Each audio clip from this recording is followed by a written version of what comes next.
C'est reparti pour la rentrée scolaire 2018-2019. Ils sont environ 7 millions d'élèves qui répondent cette année à l'appel du ministère de l'Éducation nationale. Pour quel défi? Vous aurez compris tout de suite que ce dimanche, nous parlerons de l'école ivoirienne. Mesdames, Messieurs, bienvenue dans les salons de Radio Côte d'Ivoire. Les salons de Radio Côte d'Ivoire. Tous les dimanches à 10h10, Radio Côte d'Ivoire reçoit dans ses salons une personnalité ou une structure pour évoquer une question d'actualité. Les salons de Radio Côte d'Ivoire, une fixation sur les questions d'actualité. Présentation, Paul Philippe.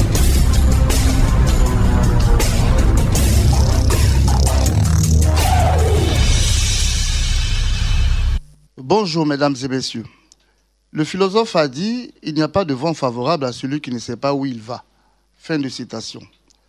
Chaque année, les acteurs du système éducatif, ministères, parents, élèves, enseignants, conjuguent leurs efforts à la même période afin de converger vers l'essentiel, c'est-à-dire une année scolaire réussie. Depuis lundi 10 septembre dernier, les cloches de la rentrée scolaire ont sonné. Et dans ce décor, les fortunes sont diverses, souvent avec pression, anxiété. Et il en a toujours été ainsi depuis la nuit des temps. Mesdames, Messieurs, Radio Côte d'Ivoire reçoit dans ses salons ce dimanche la patronne de ce vaste système éducatif, Madame Kandiaka Misoko Kamara, ministre de l'Éducation nationale, de l'enseignement technique et de la formation professionnelle.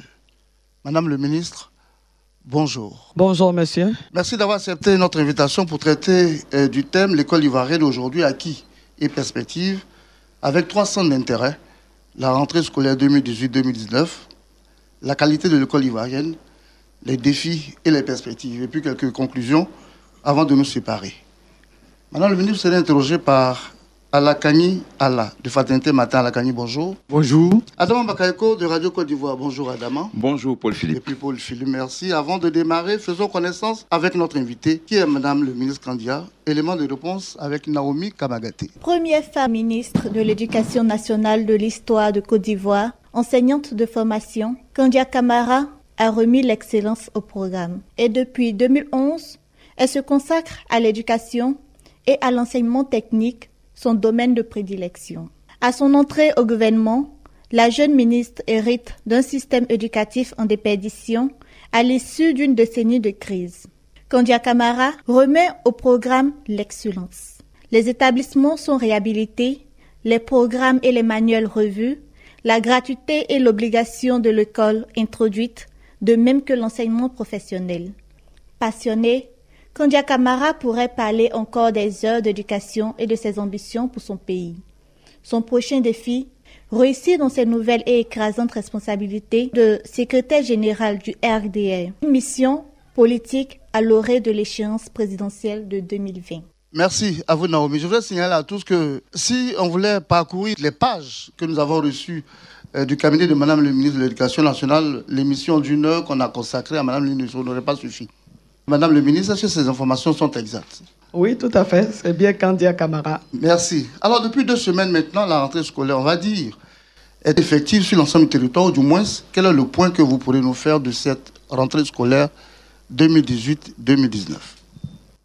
Je vous remercie. Je suis sûr qu'en tant que journaliste, vous avez les informations du terrain. La rentrée est effective dans toutes les écoles primaires de Côte d'Ivoire, dans tous les collèges et lycées de Côte d'Ivoire. La rentrée scolaire est effective dans toutes les écoles de Côte d'Ivoire. Premier point que nous faisons de cette rentrée des classes, lundi, trouble à Bouaké, mardi, trouble à Abidjan. Comment vous expliquez ça? Nous avons été quelque peu surpris par la réaction de ces étudiants, parce qu'il faut préciser que ce sont les étudiants de Cocody à Abidjan et les étudiants de Bouaké qui ont perturbé ces 2 premiers jours de rentrée. Mais très vite, les choses sont rentrées dans l'ordre et depuis le mercredi, la rentrée est effective dans toutes les écoles de Côte d'Ivoire. Et très vite, vous l'avez dit, vous avez utilisé l'expression très vite, ça nous rassure, ça veut dire que ça augure d'une rentrée scolaire réussie, déjà. Oui, et d'ailleurs, j'en profite pour féliciter les parents d'élèves, féliciter les enseignants et le personnel d'encadrement, féliciter les élèves eux-mêmes qui, effectivement, sont allés à l'école dès l'annonce de la date de rentrée. Et je voudrais même annoncer ici, et on a eu l'occasion de le voir, ça a même été montré à la télé, certains enseignants ont même commencé des cours de révision dès le lundi 10 septembre.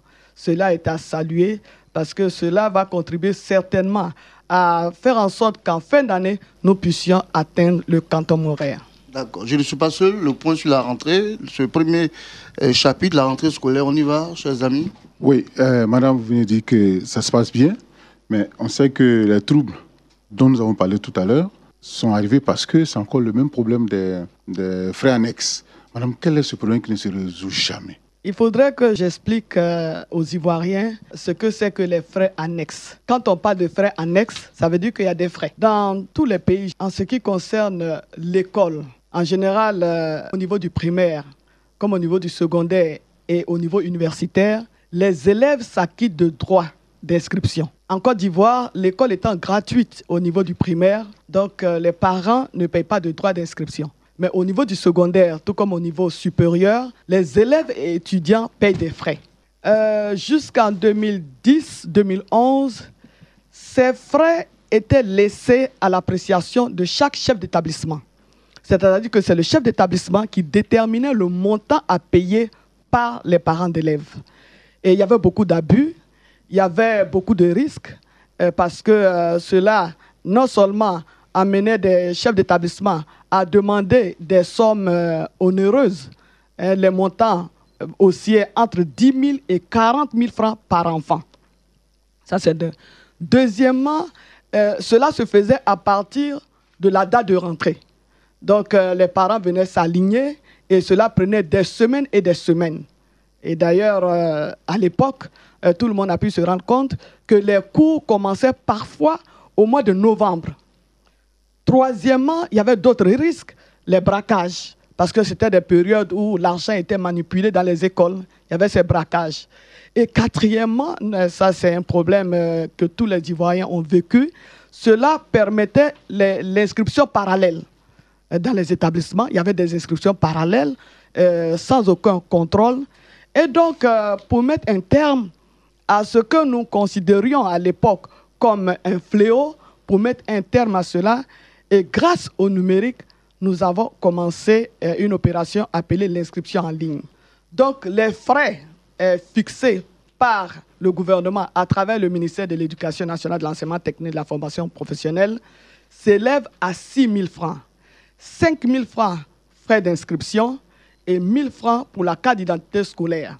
Évidemment, vous savez, l'objet de la carte d'identité scolaire, ça permet d'identifier chaque élève. À côté de cela, au niveau de nos établissements, dans le budget de fonctionnement, il n'y a pas de fonds pour l'entretien des locaux.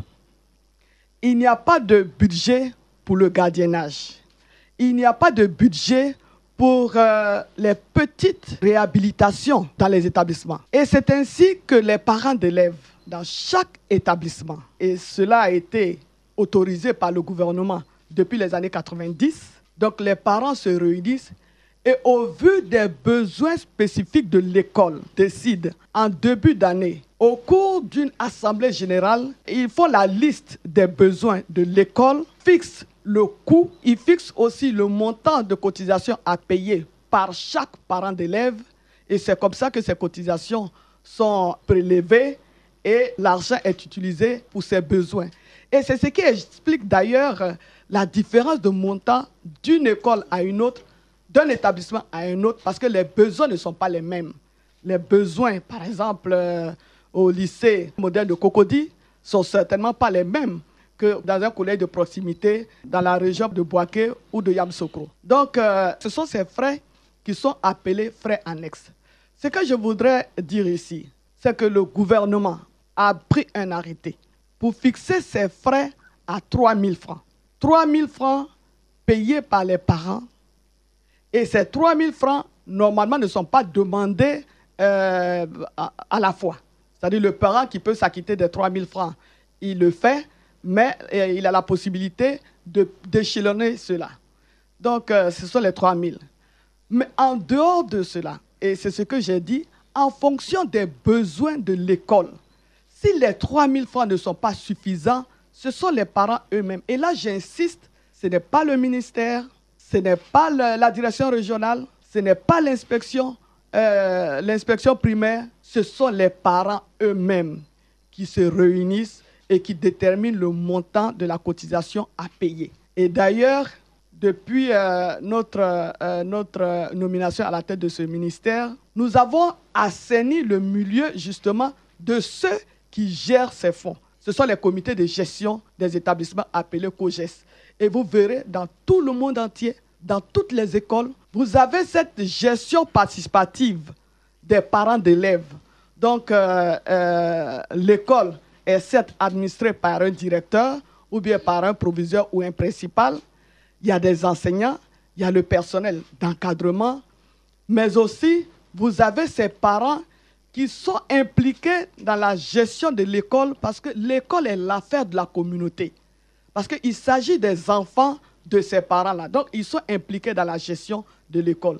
Et c'est la raison pour laquelle les comités qui gèrent l'école, pas de façon académique, mais de façon sociale, ce comité est constitué d'abord de parents d'élèves. Ils sont majoritaires dans ce comité. Évidemment, dans ce comité, vous avez celui qui administre l'école. Ça peut être le directeur, ça peut être le principal, ça peut être le proviseur. Les enseignants sont représentés dans le comité, les élèves eux-mêmes sont représentés dans le comité. Mais dans ce comité, les plus nombreux, ce sont les parents d'élèves, parce que le comité de gestion, c'est d'abord l'affaire des parents d'élèves. Et donc, ce sont ces parents d'élèves qui décident.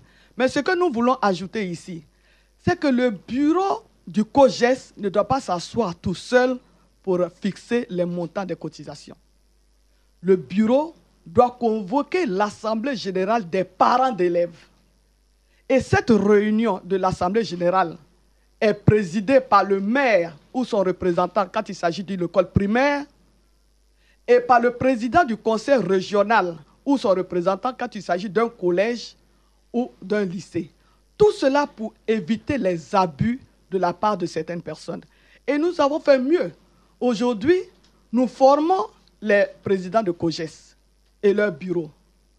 Encore mieux, aujourd'hui, les parents. Ou alors, nous-mêmes, nous avons la possibilité de porter plainte contre un parent ou bien un comité de gestion, évidemment, qui gère mal les ressources mises à leur disposition. Parce que ce qu'il faut savoir, c'est que ces parents, évidemment, ils ont la possibilité aussi, et ça, c'est important de le préciser. Parce que souvent, quand on parle de COGES, on ne voit que la gestion des ressources. Non. Le comité de gestion, les membres du COGES peuvent interpeller un directeur d'école s'il ne fait pas consciencieusement son travail. Ils peuvent interpeller un enseignant qui abandonne sa classe pour passer son temps dans son champ, parce qu'on en voit des fois. Le comité de gestion peut saisir le directeur régional, peut même écrire au ministre pour attirer son attention sur certains méfaits dans une école donnée. Donc vous voyez, ils ont un rôle éminemment important à jouer, indépendamment de la gestion des ressources. D'accord. C'est-à-dire qu'on a passé du temps sur cette question, elle était essentielle, parce que beaucoup ne comprenaient pas. Et puis chaque année, ça revenait, les frais annexes font l'objet de palabres et de troubles. Mais je dois dire que ça appelle à la responsabilité des parents, parce qu'ils sont combien de parents qui sont impliqués dans la gestion de l'école, justement. Je pense que c'est là où le nœud se trouve dans la question. Et je vous remercie. En principe, ce que nous demandons, c'est que le parent d'un élève dans un établissement doit être en contact permanent avec l'administration et avec les enseignants. Malheureusement, il y en a qu'on ne voit que le jour de l'inscription de l'enfant. Bon, maintenant, au niveau du secondaire, l'inscription même se fait en ligne. Il y a des parents qu'on ne voit pas pendant toute l'année. Ils ne viennent en fin d'année ou en début d'année quand ils se rendent compte que l'enfant a été exclu ou bien l'enfant redouble sa classe. Donc, nous disons aux parents d'élèves que ce sont eux qui, à travers les COGES, gèrent le côté social de l'école. Nous demandons aux parents d'élèves de s'intéresser de plus en plus à ce qui se fait dans l'école de leurs enfants et nous demandons aux parents vraiment d'avoir un regard sur la gestion de l'école fréquentée par leurs enfants. Et surtout, quand on les y invite, il faudrait qu'ils fassent l'effort de venir parce que les réunions sont convoquées et malheureusement, beaucoup de parents ne viennent pas à ces réunions. Or, comme on le dit, les absents ont tort. Voilà. Et pour éviter cela, quand les parents d'élèves sont convoqués à une assemblée générale, vraiment, je leur demande de faire l'effort de prendre part à ces assemblées générales. Alors, chers parents, évitez de vous faire représenter aux réunions des parents d'élèves par les nounous, parce que c'est de vous qu'on a besoin. Tout à fait. Adama. Madame le ministre, vous avez pris la décision de faire inscrire les enfants, même s'ils n'ont pas d'extrait d'acte de naissance ou de jugement supplétif. Et certains directeurs d'école s'en plaignent. Nous avons interrogé certains récemment. Ils ne comprennent pas. Des élèves qu'on envoie au CP1 sans extrait d'acte de naissance, qui vont jusqu'au CM2, le parent ne se présente pas. Il y en a même pas extraordinaires qui réussissent à passer l'entrée en 6e comme l'année dernière. Ils sont au nombre de 6 dans l'école de monsieur Méli Tako à Bobo. Gars, il est à la retraite cette année. Il a 40 ans d'expérience et chaque année, il s'en plaint. Madame le ministre, des enfants qu'on inscrit sans extrait d'acte de naissance, témoignage. J'ai recruté des enfants en tant que directeur d'école. Depuis le CP1, ils sont arrivés au CM2 l'an dernier. Ils sont 6.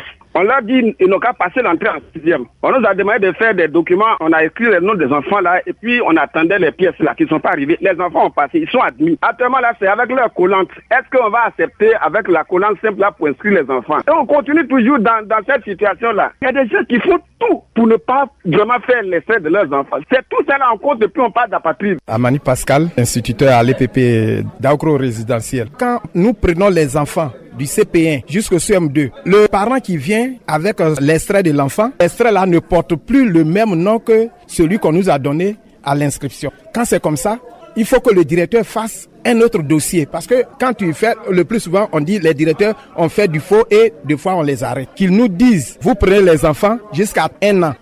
À l'adresse d'Aukro. Effectivement, le parent s'en va trouver le directeur. Il dit, mon enfant s'appelle Kwadio Kwasi. Mais quand l'enfant va avoir un jugement plus tard, l'enfant va s'appeler maintenant Kona Kwasi. Alors que dès le CP1, les enfants maintenant ont un matricule qui les suit jusqu'au CM2. Alors, madame, vous voulez aider vraiment les enfants de Côte d'Ivoire, mais c'est extraordinaire ce qui se passe. Je comprends parfaitement l'écœurement de mes collaborateurs, les enseignants. Et c'est une situation qui est déplorable, que nous regrettons énormément. Vous avez beaucoup d'élèves qui, malheureusement, n'ont pas été déclarés à la naissance. Et après, les parents ne se sont même pas donné la peine de leur faire un jugement supplétif. Et ces enfants-là, nous les prenons. Mais pourquoi avons-nous pris cette décision? Vous savez, nous disons que l'enfant lui-même n'est pas responsable de cette situation. La responsabilité incombe aux parents, malheureusement, qui par manque de conscience ne déclarent pas, malgré toutes les mesures prises par le gouvernement, ne déclarent pas la naissance de leurs enfants. Effectivement, nous avons fait le constat qu'il y avait plus d'1 million d'enfants en Côte d'Ivoire qui n'avaient pas la possibilité d'aller à l'école par faute d'extrait de naissance.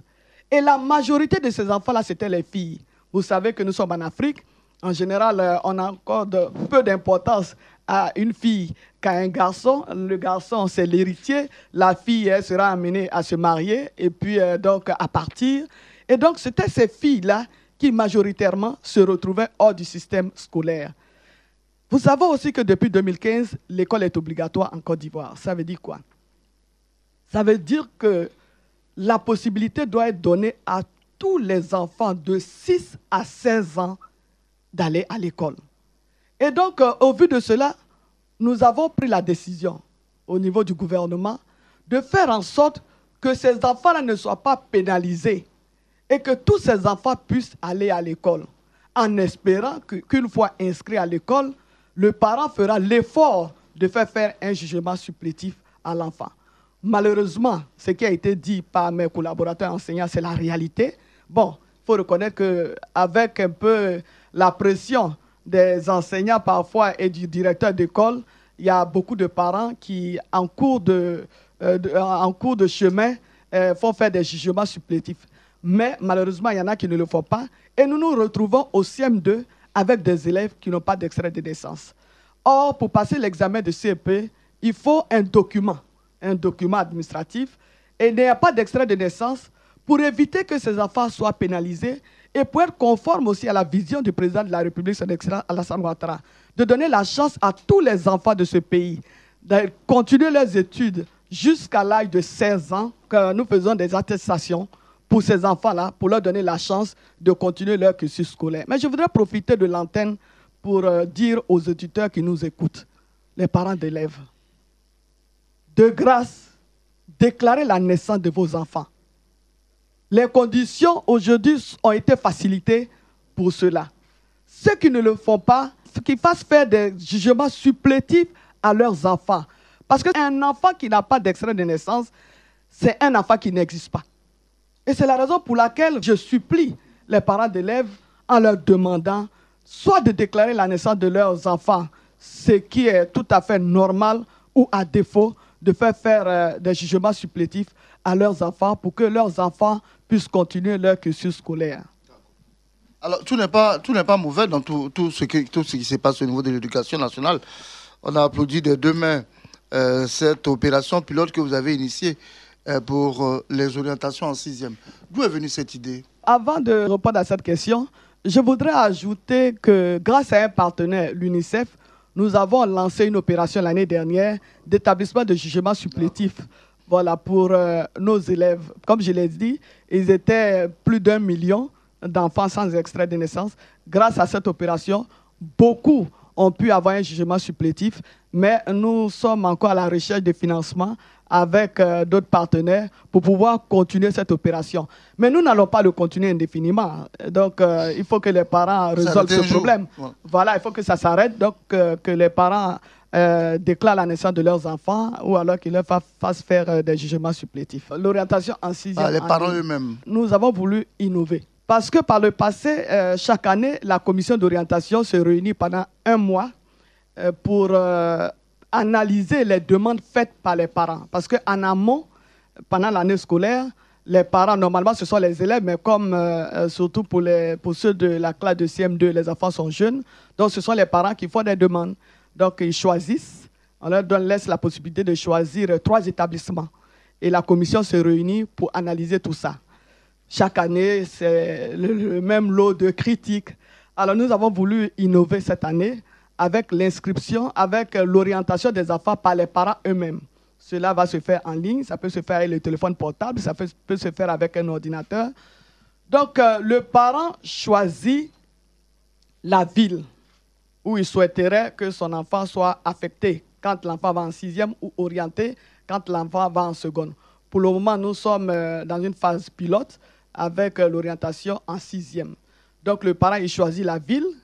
Et dans la ville, il choisit la commune. Dans la commune, il choisit le quartier.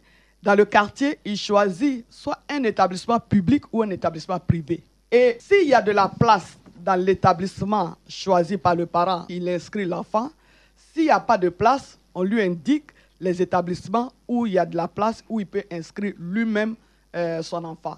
Et c'est un exercice d'abord qui va être efficace. C'est ça l'objectif. C'est le parent lui-même qui fait l'opération. Donc, c'est un exercice qui est rapide. C'est un exercice qui peut se faire partout.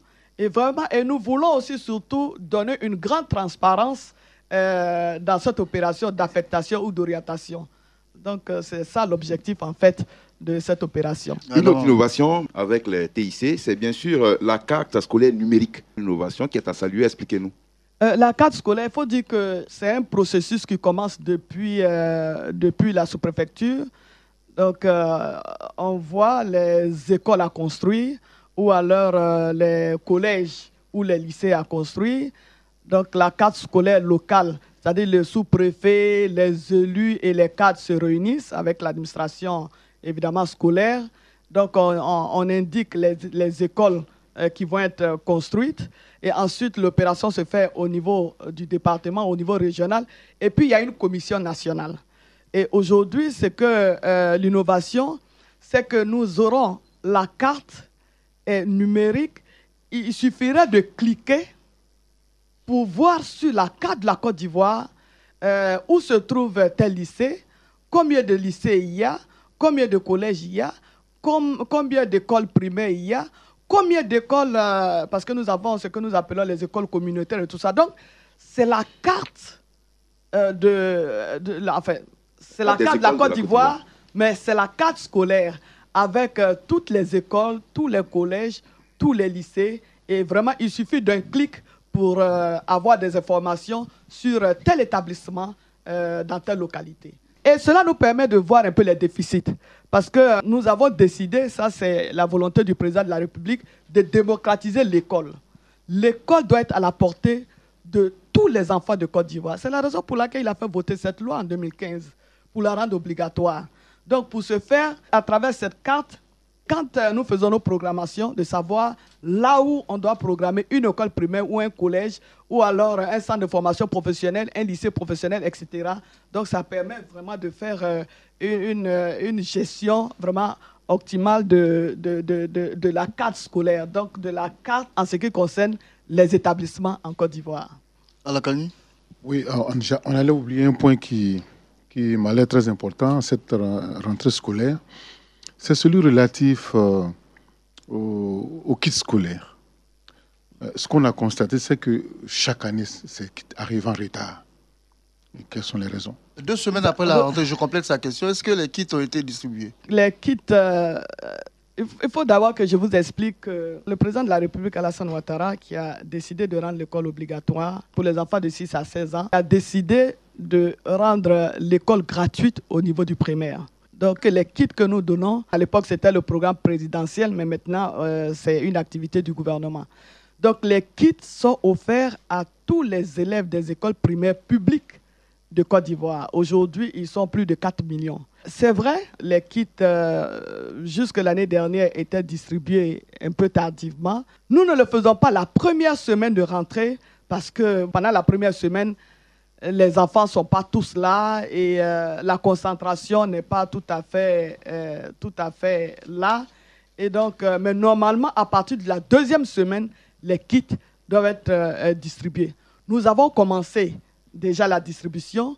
Nous faisons le lancement officiel, mais déjà, je peux vous dire que nous avons commencé la distribution. Nous demandons aux opérateurs, et ça, nous insistons là-dessus chaque année, nous insistons pour que les opérateurs, parce que ce sont les opérateurs qui, à la suite d'un marché, confectionnent les kits et les transportent jusque dans les écoles. C'est dans le contrat, dans la convention qui nous lie. Et parfois, au niveau de certains opérateurs, il y a de grands retards. Donc, nous lançons un appel à tous les opérateurs pour faire en sorte que les enfants aient ces kits assez tôt, pour que les apprentissages commencent assez tôt aussi. D'accord, on va s'arrêter là pour le premier chapitre, qui était l'actualité de la rentrée scolaire. N'est-ce pas, on va parler de la qualité de l'école, au niveau surtout des infrastructures, des écoles, lycées et collèges. Madame le ministre, vous en construisez combien par année? Cette année, par exemple, nous avons ouvert 37 collèges. Nous sommes à plus de 3000 salles de classe. Exactement 4681 salles de classe et 37 collèges que nous appelons les collèges de proximité. Mais il faut savoir que de 2011 à aujourd'hui, nous avons ouvert 31 861 salles de classe sur toute l'étendue du territoire. Nous avons construit et ouvert plus de 240 collèges et lycées sur toute l'étendue du territoire. Nous avons réhabilité des dizaines de salles de classe. Je ne peux même pas vous dire le nombre d'établissements. Vraiment, ce sont des dizaines d'établissements que nous avons réhabilités cette année. Et sans oublier les équipements, parce que cela est important aussi. Une salle sans table-banc, ce n'est pas une salle de classe. Ce qui fait la différence, c'est ça. C'est quand il y a un tableau et des tables-bancs.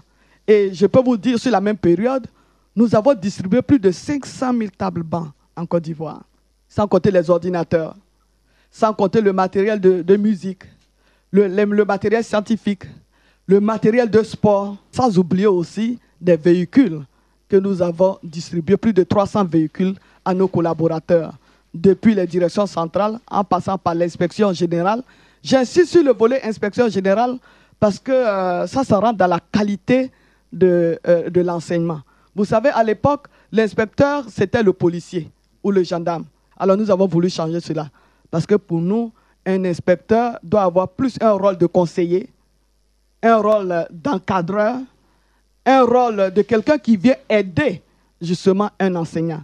Et c'est la raison pour laquelle nous avons mis des véhicules à la disposition, non seulement des inspecteurs généraux, donc de l'inspection générale, mais des IEP, les chefs d'établissement, les DREN.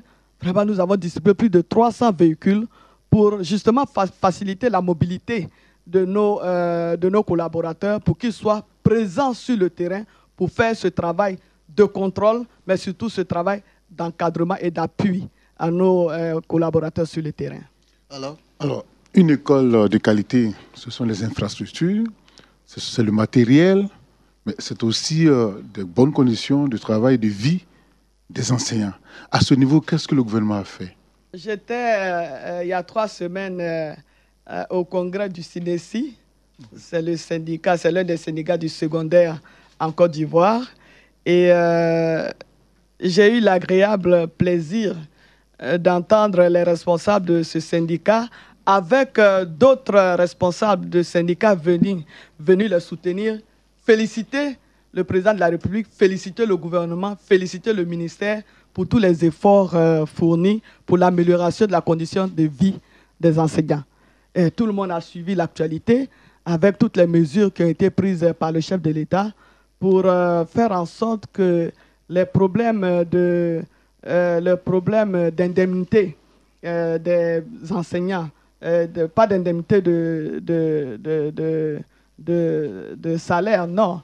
Les problèmes, les engagements qui avaient été pris à l'époque, à la suite des revendications des syndicalistes. Donc, ces problèmes ont été réglés et les frais liés à cela ont été payés à tous les enseignants et le processus est en cours. Et mieux, les salaires qui avaient été bloqués pendant plus de 20 ans, exactement pendant plus de 27 ans, le président de la République a fait débloquer les salaires, ce qui permet aujourd'hui aux enseignants d'avoir une amélioration régulière de leur salaire, mais les effets induits par le fait que cette décision avait été prise depuis quelques années, donc les frais liés à cela ont été payés et aujourd'hui tout le monde voit un peu le climat apaisé au niveau de l'école parce que toutes ces mesures qui ont été prises par le chef de l'État ont permis de signer une trêve avec les enseignants. C'est-à-dire qu'aujourd'hui, les enseignants ont vu leurs conditions salariales s'améliorer considérablement. Et à côté de cela, leurs conditions de travail aussi s'améliorent de jour en jour. Et je pense que nous pouvons dire aujourd'hui que les enseignants sont un tant soit peu heureux. Comme j'en suis moi-même en tant qu'enseignante, je peux confirmer que les enseignants bénéficient d'avantages liés vraiment à l'amélioration de leur salaire. Et évidemment, il y avait le stock des arriérés. Parce que comme la décision avait été prise depuis de nombreuses années, il y avait des arriérés qu'eux, ils appelaient communément stock des arriérés. Le gouvernement s'est engagé à payer cela et le paiement a commencé. Tous nous suivons cela. Et donc, c'est au grand bonheur des enseignants, du personnel d'encadrement et de toute la communauté éducative, puisque cela permet aujourd'hui d'avoir un climat apaisé. On va rester avec les enseignants pour terminer. Oui, Madame le ministre, avec votre permission, on va aller sur le terrain à Grabo, c'est dans le sud-ouest de la Côte d'Ivoire, pour comprendre comment ces enseignants vivent. Écoutez. Béda Cyril, enseignant de lettres modernes, numéro matricule 379-342 T, enseignant au lycée moderne Jules Hénier de Grabo. Le lycée moderne Jules Hénier de Grabo compte environ 3000 élèves pour 11 enseignants affectés de l'État. Aujourd'hui, les parents d'élèves se plaignent pour des frais annexes qu'ils doivent payer.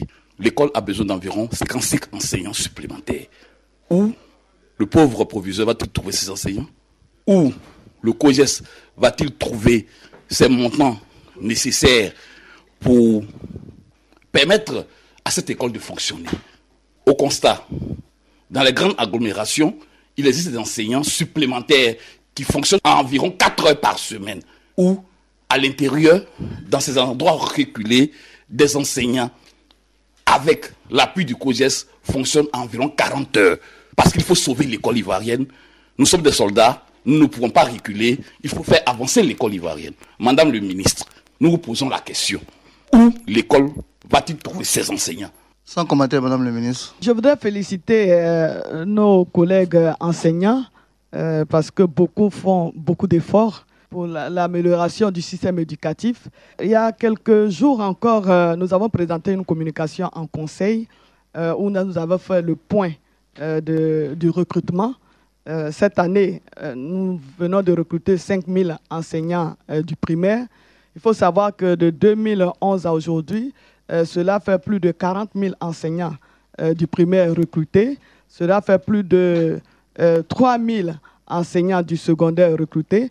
Mais malgré cela, le rythme de recrutement d'enseignants ne correspond pas parfaitement au rythme de construction des salles de classe. Ça, c'est une réalité. Donc, nous avons encore des déficits en enseignants. Et je le disais tantôt, vous savez, les établissements n'ont pas les mêmes besoins. Et ce qu'il dit est une réalité en Côte d'Ivoire. Vous avez encore des localités où, à cause du déficit en enseignants que nous avons, il n'y a pas suffisamment d'enseignants pour surtout les établissements secondaires.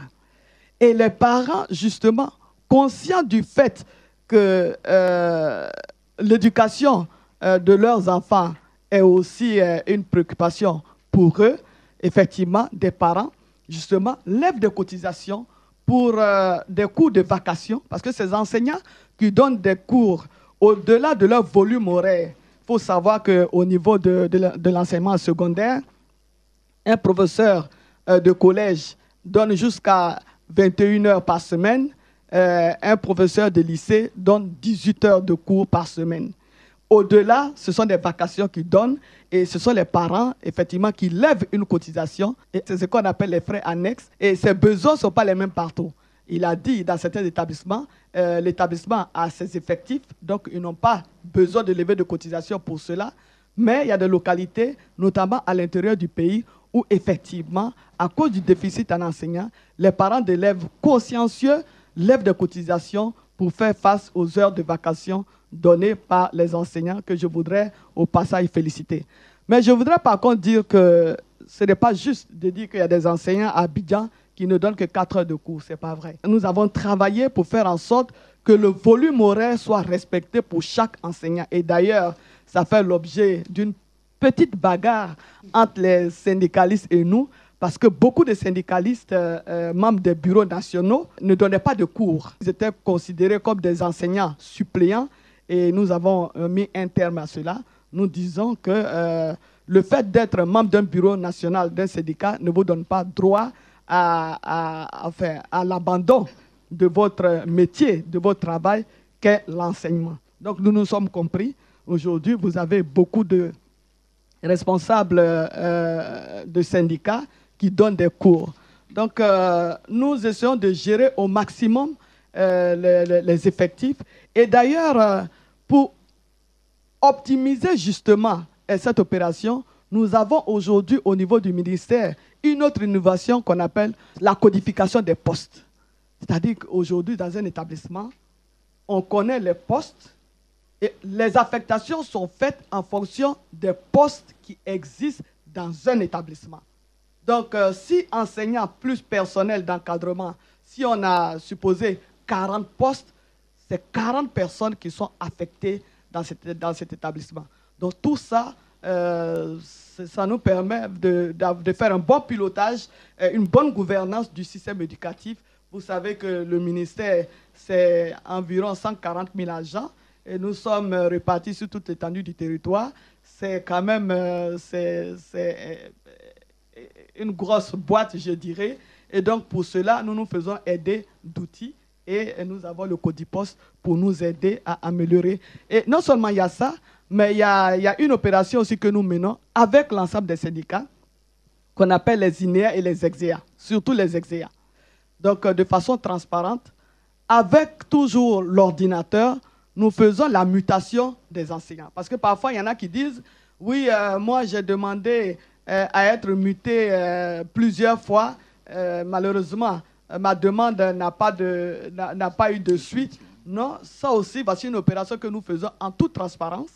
Nous nous réunissons, tous les acteurs, avec les syndicats et ensemble, de façon transparente, avec l'ordinateur, nous voyons les postes dégagés, nous introduisons les demandes et cela se fait vraiment de façon numérique, donc et en toute transparence. Donc tout ça vraiment pour optimiser l'utilisation du personnel parce que le ministère, c'est un grand ministère, nous avons beaucoup de besoins.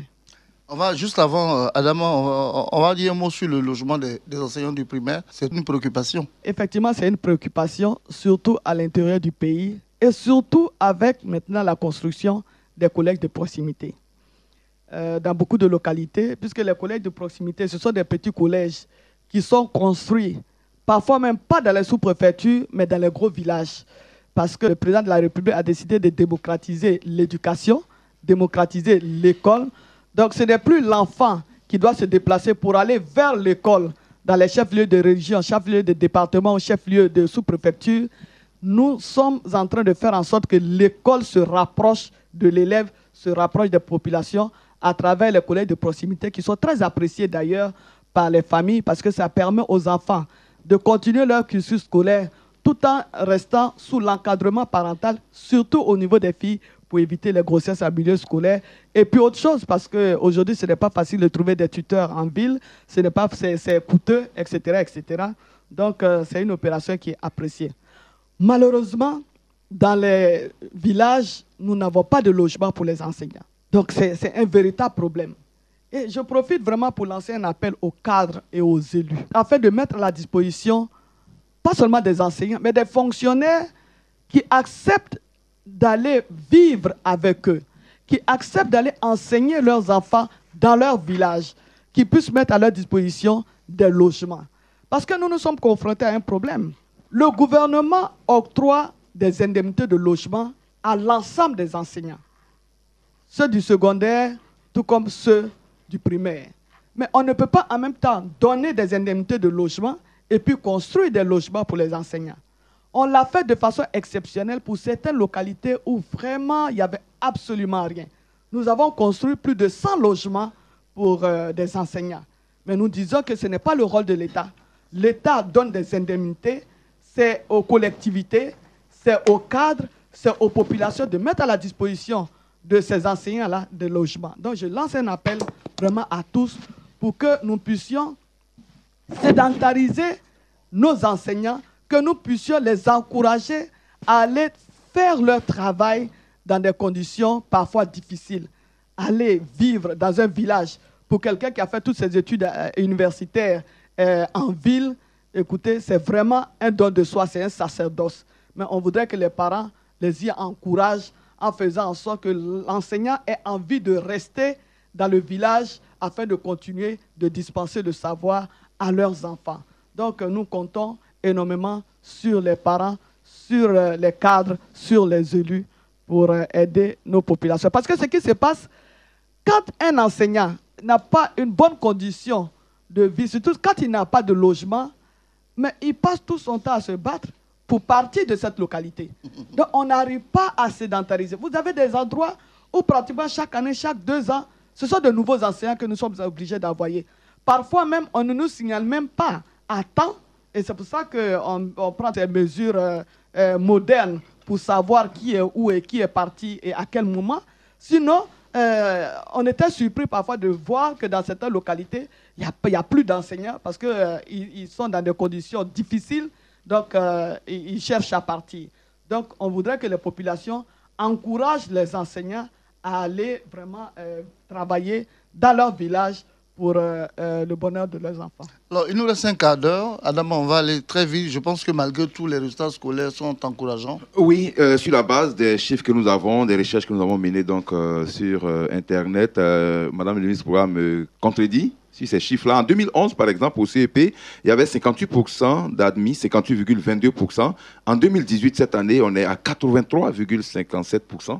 Un véritable bond. Au BEPC, en 2011, on était à 17,09%. Cette année, on est à 60,08%. Et puis au baccalauréat, en 2011, on était à 20,59%. Et cette année, à 46,09%. Des chiffres donc impressionnants. Il apparaît clairement donc que c'est une nette amélioration des résultats scolaires. Alors, Madame le ministre, selon vous, qu'est-ce qui justifie ces bons résultats? C'est à l'actif de toute la communauté éducative, mais surtout le chef de l'État. Tout ça découle de la vision du président de la République, son Excellence Alassane Ouattara. Qu'est-ce qui nous a amené à ces résultats? D'abord, il y a l'environnement scolaire. C'est vrai, il y a de temps en temps des turbulences, mais il n'y a plus de crise profonde à l'école comme c'était le cas avant 2011. Cet environnement scolaire est apaisé, est plus ou moins apaisé, parce qu'aujourd'hui, les élèves ont interdiction de mener des activités syndicales et politiques. Donc, cela a permis aux élèves de se concentrer davantage sur leurs études. Deuxièmement, il y a une mobilisation plus grande des parents aujourd'hui autour de l'école. Parce que nous avons créé une structure qu'on appelle le conseil consultatif, le CCN. Dans cette structure, vous avez les parents d'élèves qui sont représentés, vous avez les guides religieux qui sont représentés, vous avez les chefs traditionnels qui sont représentés, les syndicats ils sont représentés, et puis évidemment des acteurs du ministère. C'est cette gestion participative, inclusive. Donc ensemble, nous gérons l'école. Dès qu'il y a une difficulté, tout le monde se met en branle pour essayer de trouver une solution. Ça, c'est deux. Troisièmement, je voudrais rappeler que déjà en 2002, mais surtout en 2009, il y a un rapport qui a été fait, un rapport d'état du système éducatif que nous appelons le RESEN. Ça a été la boussole. Parce que le RESEN a fait l'état des lieux du système éducatif. Qu'est-ce qui gangrénait le système éducatif? Qu'est-ce qui faisait en sorte que l'école ne fonctionnait pas bien? Quelles étaient les causes justement des échecs et des mauvais résultats scolaires? Et donc tout ça avait été répertorié et nous avons commencé à adresser les problèmes un à un. Donc j'ai dit environnement scolaire. On a trouvé la solution. Plus de syndicalisme pour les enfants. Deuxièmement, il y avait manque d'infrastructures scolaires. Il y avait très peu d'écoles. Nous, quand nous sommes arrivés, il y avait un programme de construction de 300 salles de classe. Et ce programme, financé par un partenaire, ce programme a duré pendant 14 ans. Nous l'avons achevé. Et mieux, nous avons construit, je vous ai donné les chiffres. Et tout cela a permis aujourd'hui d'améliorer vraiment les conditions de travail et d'apprentissage des enfants. C'est vrai que dans certaines localités, les effectifs sont encore élevés, mais en tout cas, nous travaillons à faire en sorte d'avoir des effectifs raisonnables parce que cela aussi a un impact sur les résultats. Les équipements, il n'y avait pas d'équipement. Et nos collaborateurs travaillaient dans des conditions difficiles, je l'ai dit. Et puis aussi, nous avons mené des réformes au niveau curriculaire. Il faut savoir qu'il y avait l'approche, on a changé d'approche. Vous entendez souvent APC, APC. C'est vrai que c'est une décision qui avait été prise, mais nous avons, au cours de séminaires et d'ateliers, nous avons réuni tous les acteurs pour une meilleure compréhension justement de cette approche-là qui met l'enfant au cœur de son apprentissage. Donc, il y a ça. Et donc, il y a des mesures de motivation des enseignants. On vous l'a dit, on est revenu là-dessus. Les enseignants aujourd'hui sont motivés. Et puis, nous avons inculqué vraiment à nos enfants le goût de l'effort. Nous faisons la culture de l'excellence. Et je me réjouis de voir que même dans les villages aujourd'hui, les activités au niveau des mutuelles tournent autour de la célébration de l'excellence. On célèbre les meilleurs élèves, on les montre en exemple, on les récompense, on félicite les enseignants qui ont contribué à cela, on félicite les parents même aussi, parce que je le dis souvent, quand vous avez un enfant excellent, c'est parce que vous avez des enseignants consciencieux qui ont fait normalement leur travail, mais vous avez des enseignants, des parents d'élèves aussi qui ont apporté le suivi et l'encadrement à leurs enfants. Donc, c'est un ensemble, c'est pour ça que je dis c'est à l'actif de l'ensemble des acteurs du système éducatif. Je vous ai parlé de l'inspection générale. Aujourd'hui, c'est plus de 2500 inspections par an que nous menons. Parce qu'on dit inspection, mais en fait, ce sont des appuis, des soutiens, c'est l'encadrement qu'on va apporter. Mieux, au niveau de l'enseignement privé, parce que l'école, nous avons la responsabilité d'assurer une éducation à tous les enfants de ce pays.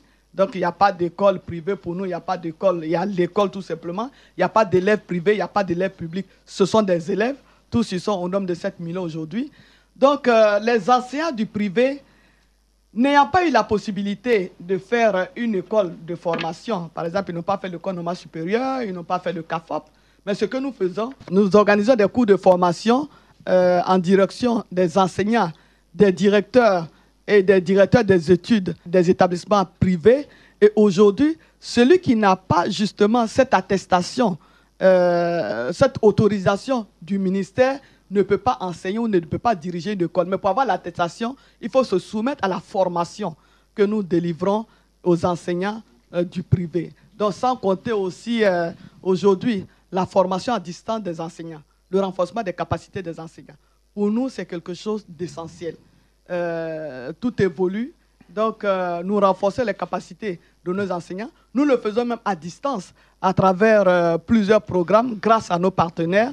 Donc, les enseignants sont regroupés dans les localités et à partir d'Abidjan, nous renforçons leurs capacités pour que tous les enseignants soient au même niveau. Donc, il y a beaucoup de formations. Ce sont toutes ces mesures aujourd'hui qui concourent véritablement à l'amélioration de la qualité de l'enseignement, évidemment à l'amélioration des résultats scolaires. Et les enfants savent aujourd'hui qu'ils ne peuvent plus compter sur la tricherie. Donc, de plus en plus, ils se mettent au travail. Et ce que nous saluons. Autre chose aussi, le quantum horaire. Parce que par le passé, à cause des grèves et autres, les enfants ivoiriens, au lieu de 30 heures de cours minimum, comme cela est recommandé par l'UNESCO, parfois c'était 25 semaines de cours.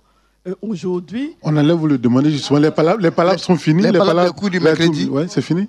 Oui, il n'y a plus de palabres. Nous nous sommes entendus avec nos partenaires et collègues enseignants. La mesure des cours de mercredi est une mesure pour justement nous aider à atteindre le quantum horaire, nous amener vraiment à améliorer justement les résultats scolaires. Et c'est un programme qui permet aujourd'hui d'avoir en Côte d'Ivoire les 33 semaines de cours pour que les enfants aient un bon apprentissage. Surtout que dans ce programme, ce qui se faisait ça et là avec les cours de renforcement, aujourd'hui, dans l'emploi du temps, il y a une plage qui est réservée justement pour apporter un soutien aux enfants qui ont des difficultés d'apprentissage. Donc tout cela vraiment contribue à améliorer les résultats scolaires. D'accord. Dernier chapitre de cette émission, la scolarisation de la jeune fille et puis le thème civisme et engagement qui a été remis cette année. Juste un mot sur la scolarisation de la jeune fille. Un de vos défis principaux, le défi du gouvernement. Quel est le point qu'on peut établir? Je suis parti de mon exemple. Je suis issu de familles extrêmement pauvres. Mes deux parents n'ont pas eu la chance d'aller à l'école. Mais si je suis ce que je suis aujourd'hui, c'est parce qu'ils m'ont mis à l'école. Et donc, je demande à tous les parents de prendre cela comme exemple. Un enfant, que ce soit une fille ou un garçon, peut et doit contribuer au développement de son pays, peut aider sa famille, doit avoir la possibilité de pouvoir se réaliser, de pouvoir être heureux ou heureuse. Et donc, la chance donnée aux petits garçons, à travers les taux de scolarisation des garçons, nous avons voulu donner la même chance aux filles. C'est l'une des raisons pour lesquelles l'école a été rendue obligatoire, pour obliger les parents à scolariser aussi bien les filles que les garçons. Aujourd'hui, nous sommes près de 49% de femmes en Côte d'Ivoire. Nous voulons que ces 49% de femmes puissent apporter leur contribution de façon efficace au développement de la Côte d'Ivoire. Alors pourquoi avoir remis le thème de l'année dernière, civisme et engagement? Qu'est-ce que vous recherchez au final? Nous voulons de bons citoyens pour la Côte d'Ivoire. Un pays émergent ou un pays développé, c'est un pays où vivent de bons citoyens qui respectent les droits de l'homme et l'environnement. Et c'est la raison pour laquelle toutes ces valeurs de civisme doivent être inculquées à l'enfant dès le bas âge. L'enfant doit connaître les institutions de la République. L'enfant doit avoir l'amour de son pays. L'enfant doit avoir la culture du travail bien fait. L'enfant doit cultiver le vivre ensemble, doit respecter les droits humains. L'enfant doit cultiver la fraternité, la cohésion. L'enfant doit bannir la violence, bannir la tricherie. Donc nous voulons que nos enfants aujourd'hui grandissent avec ces valeurs-là. Et nous allons plus loin. Nous enseignons le civisme fiscal même à nos enfants. Un enfant qui n'a pas eu ces réflexes-là, ce n'est pas une fois adulte qu'on va lui demander d'avoir ces réflexes. Donc nous voulons que déjà l'enfant, dès le bas âge, ait cette culture, ait ces réflexes pour que demain, il soit le citoyen, le bon citoyen pour le développement de son pays. Et c'est la raison pour laquelle nous avons reconduit ce thème civisme et engagement de tous. Parce que nous disons que pour avoir une école de qualité, il faudrait la mobilisation générale. Il faudrait l'engagement de tous les acteurs du système éducatif. Mais aussi les parents d'élèves aussi et la société elle-même. Parce qu'on dit bien, les enfants sont souvent à l'image de la société. Nous voulons que la société soit un modèle pour les enfants que nous formons. Une formation complète aujourd'hui. Nous donnons des cours d'informatique à nos enfants, des cours d'entrepreneuriat pour qu'ils aient cette culture entrepreneuriale, pour que l'enfant demain n'hésite pas, après avoir fait une formation professionnelle, à prendre la relève dans le champ ou la plantation d'un parent pour pouvoir l'améliorer parce que lui aura eu la chance d'aller à l'école. Donc, nous demandons vraiment l'implication de tous, l'engagement de chacun et de tous pour faire en sorte qu'avec tout ce décor planté, si chacun joue son rôle, si tous les Ivoiriens, tous les acteurs du système éducatif jouent leur rôle, nous sommes persuadés que nous aurons une école de qualité. Et je me félicite déjà de voir un peu les prémices de cela à travers justement les résultats de nos enfants. Quand vous assistez aux journées d'excellence dans les localités, vous voyez un peu le niveau qui s'améliore d'année en année. Et c'est ce qui donne justement ces résultats. Et ces résultats ne sont pas des résultats complaisants. Parce que les enfants qui partent de chez nous, tous ceux qui ont le bac depuis quelques années, mais suivez leur cursus universitaire, mais ils ont tous de très bons résultats dans tous les continents du monde. Ceux qui sont aux États-Unis aujourd'hui, qui font des études de pétrole, qui font des études, enfin toutes sortes d'études, ils ont de très bons résultats. Ceux qui sont au Canada, ceux qui sont en Europe, nous avons aujourd'hui des étudiants qui sont dans des classes prépa aujourd'hui, qui réussissent à rentrer dans les établissements les écoles les plus prestigieuses au monde. Tout le monde sait. Rentrer quand même, faire des études de mine, aller à HEC, aller à Polytechnique, etc., etc. Mais aujourd'hui, vous avez des Ivoiriens, des jeunes Ivoiriens qui sont là-bas et qui font notre fierté. Je donne encore un autre exemple. L'année dernière, les Olympiades africaines, c'est un Ivoirien qui a été major. Vous allez au CESAC de Dakar. Le CESAC de Dakar, c'est quand même une grande école qui a une très bonne renommée. Et les enfants y entrent sur concours. Vous avez plus d'étudiants ivoiriens que d'étudiants sénégalais, etc., etc. Donc, on n'a pas beaucoup de temps. On vous aurait donné d'autres exemples. Récemment, il y a la petite Effie qui a été accompagnée ici par la fondatrice de cette grande école marocaine qui est venue nous remercier parce que chaque année, les étudiants qui leur arrivent là-bas ont de très bons résultats. Et grâce aux étudiants ivoiriens, ils ont pu avoir un partenariat avec de grandes écoles de grande renommée en France. Donc, elle est venue nous remercier. Nous avons reçu ici des présidents d'universités américaines et canadiennes qui sont venus non seulement nous féliciter, mais qui sont venus demander d'autres étudiants, à avoir d'autres étudiants dans leurs universités. Et ce qui me réjouit le plus, ils disent qu'en plus de bien travailler, nos enfants ont un bon comportement. Et je voudrais que les enfants ivoiriens continuent comme ça. J'ai reçu des responsables de la plus grande banque en Chine. Pour la première fois dans l'histoire de cette banque, ils ont pris une étudiante ivoirienne pour faire un stage de 6 mois dans cette banque en France. C'était la première fois qu'ils prenaient un Africain et c'est une fille, une Ivoirienne. Tout ça, ça fait notre fierté. Mais ça n'occulte pas que beaucoup reste encore à faire. Mais finalement, la vision du gouvernement sur l'école, c'est quoi? C'est une école performante. Des étudiants en fin de formation compétitifs qui doivent pouvoir travailler aussi bien en Côte d'Ivoire, évidemment, pour contribuer au développement de leur pays, mais aussi travailler partout dans le monde, parce que nous sommes dans un monde ouvert, dans un monde de compétition. Nous voulons que le jeune Ivoirien puisse compétir avec tous les autres jeunes du monde. C'est ça la vision du président de la République, c'est ça la vision du gouvernement. Donc, un système éducatif performant, des élèves très, très bien formés, mais surtout des Ivoiriens épanouis, avec une bonne réduction du taux de chômage en Côte d'Ivoire. C'est la raison pour laquelle nous avons inscrit l'entrepreneuriat au programme à la demande du président et du Premier ministre pour faire en sorte que nos enfants puissent entreprendre et puis s'épanouir à la fin de leur formation. Donc, une bonne formation pour les enfants ivoiriens. Et ça sera votre conclusion, Madame le ministre. Infiniment merci d'être venu répondre à toutes nos préoccupations. Je vous promets que le deuxième pan de votre ministère fera l'objet d'un autre numéro des salons de Radio Côte d'Ivoire, à savoir l'enseignement technique et la formation professionnelle, dans un deuxième numéro. Encore une fois, au nom de Radio Côte d'Ivoire, je voulais vous dire merci. Eddy Mosson a réalisé cette émission, supervisée par Sali Silué Konaté, la directrice, l'ensemble des techniciens, Mian Nestor, David Yaoblé, Bien sûr, au directeur général du CICG et son équipe. Merci à l'AIP, merci à ETI1. Merci au cabinet du ministre de l'Éducation nationale pour nous avoir facilité les contacts et la préparation de cette émission.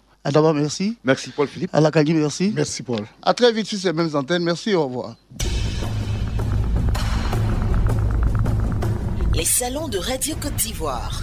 Tous les dimanches à 10h10, Radio Côte d'Ivoire reçoit dans ses salons une personnalité ou une structure pour évoquer une question d'actualité.